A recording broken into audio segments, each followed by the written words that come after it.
Hi, welcome back. It's Ron Wexler with Keller Williams Real Estate, covering all of Chicagoland. You know, back in 2024, there was a big bunch of lawsuits and a lot in the news about buyer agency and how real estate agents get paid.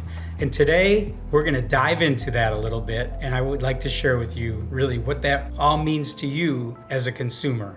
So back in 2024, there was a big, giant lawsuit, and all the real estate companies paid tens of millions of dollars for this lawsuit. And a lot of it was around how buyer's agents get paid. And unfortunately, the headlines didn't tell the story, and most people really do not understand it, what happened and what it means today. And so let's go into that a little bit. So ultimately, at the end of this lawsuit, what was said, which is absolutely true, is that real estate agents didn't actually explain well to their clients how they were paying them on the buy side. And so in the olden days, what would happen is the real estate agent would sit down with the seller and negotiate their commission. Let's say they were going to charge X% for them as the listing agent and Y% that the seller would pay the buyer's agent. And they were paying that money to the buyer's agent on behalf of the buyer. The seller really isn't paying the buyer's agent commission. It's another factor that just should have been negotiated if it was going to be paid that way. Because there's several ways that agent could get paid. Sometimes the buyer's agent can get paid directly from their client before or after the closing. They can have a deal with the buyer's agent, whatever deal they want. That agent represents them. The listing agent represents the seller. And so what would happen is the listing agents were basically negotiating with their client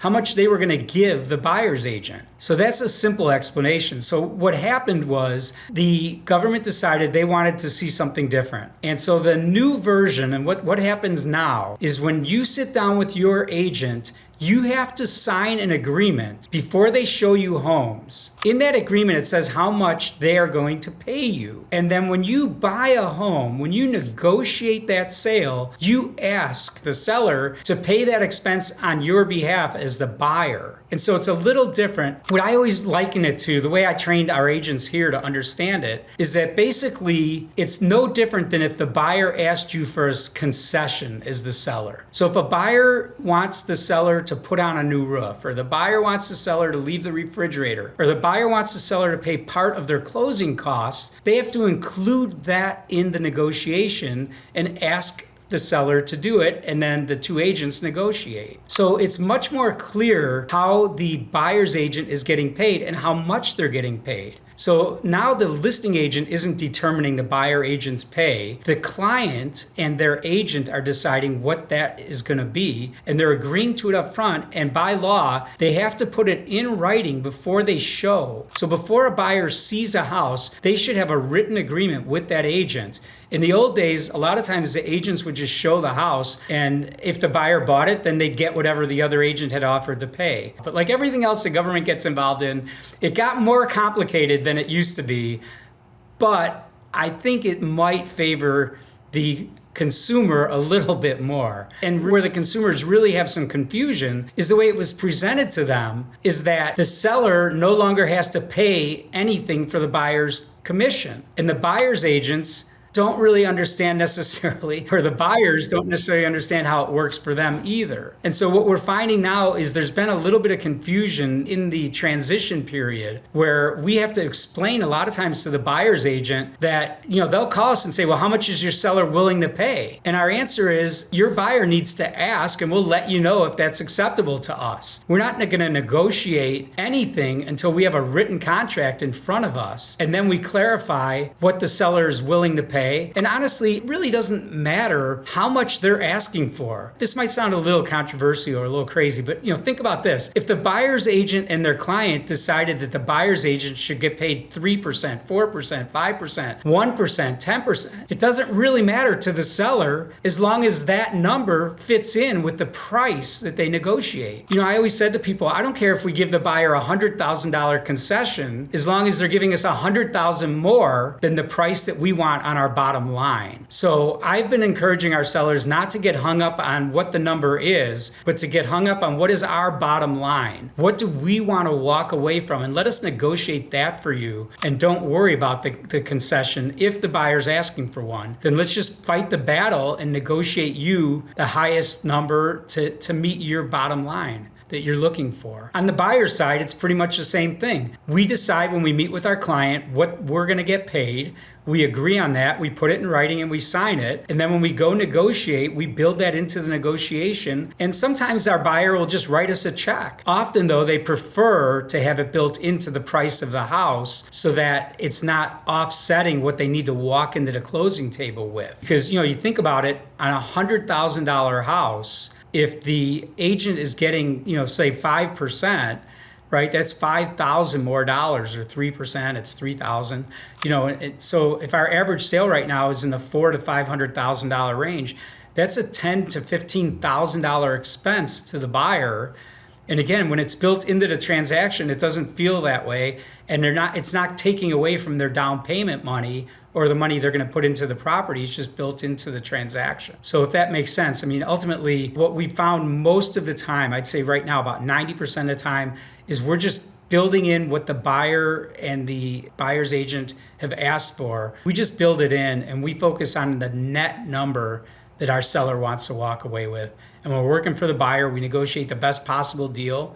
And if it works for our client, that's great. And if it doesn't, it's no different than if we wanted the refrigerator, the washer and dryer, and the seller wasn't willing to leave those, right? It doesn't really factor in that much. It has to do with how we negotiate. The other thing that's been very interesting is that some sellers who've been misinformed will say, I am not paying the buyer's commission no matter what. And again, it's just part of the negotiating. All we have to do is negotiate a price that works for that client and includes the buyer agent amount if the buyers don't have that cash to just hand their agent outside of the closing or on top of their down payment. So again, once in a while we'll get a seller who, based on what they've read and what they've heard and the wonderful internet and ChatGPT and all their sources that they're using, or their friend that saw something on the news, ultimately once in a while we'll get a seller who really thinks they shouldn't pay anything. And the answer is yes, you shouldn't pay anything unless it's built into the negotiating and you're netting the amount of money you want to net. Then it's perfectly fine. Again, we don't care what we pay as long as we get to the bottom line that we want. Ultimately, I truly believe that no buyer who's ready to buy should even start the process without sitting down with an agent. Find an agent that you trust and let that agent take you through a buyer consultation and explain everything to you. What's really interesting to me is my team has used a full buyer consultation and a buyer broker agreement for almost 15 years. Long before the lawsuits, long before any of that, we always explained everything about this to our clients. For our clients, none of this is new and nothing's changed because we explained to them that we were going to get paid X% and it was going to come from the closing and from the listing side, or the selling. It was going to come from the owner of the property. And we just explained that to them right up front. That part's never really changed. And honestly, I think people often put the cart before the horse. They run out to look at homes before they really have an agreement with an agent. And so they get to the doorstep and the agent's trying to get them to sign a piece of paper. That's an important piece of paper. Just like a listing agreement between a seller and the agent, a buyer's agreement is just as important. And so we sit down with our buyers.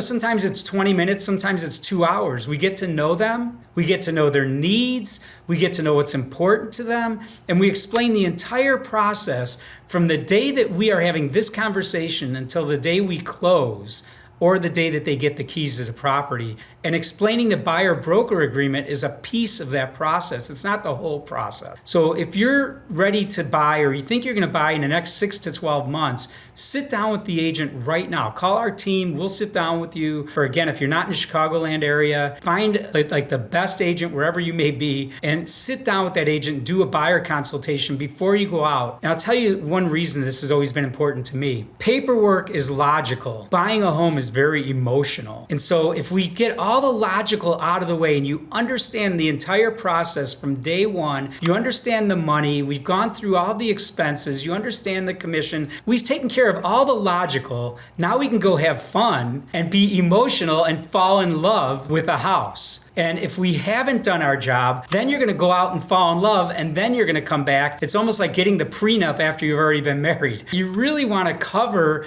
all that logical stuff and get it out of the way, and know what attorney you're going to use, and know what inspector you're going to use, and know what to expect from the agent, and know how everyone's getting paid, and know how much money you're going to need. Cover all those things. How long is the process going to take? What happens from the day we write a contract? What does the contract look like? We actually show the contract to our buyers long before we even get anywhere near writing one, so they've seen it and they understand all the clauses. It's a 4, 5, 6 pages of content. You don't want to do that on the fly when you're under pressure because you're trying to beat 5 other people to buy the house.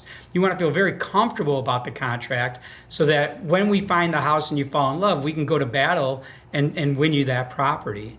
So ultimately, the bottom line is, have a really strong buyer consultation with a strong agent.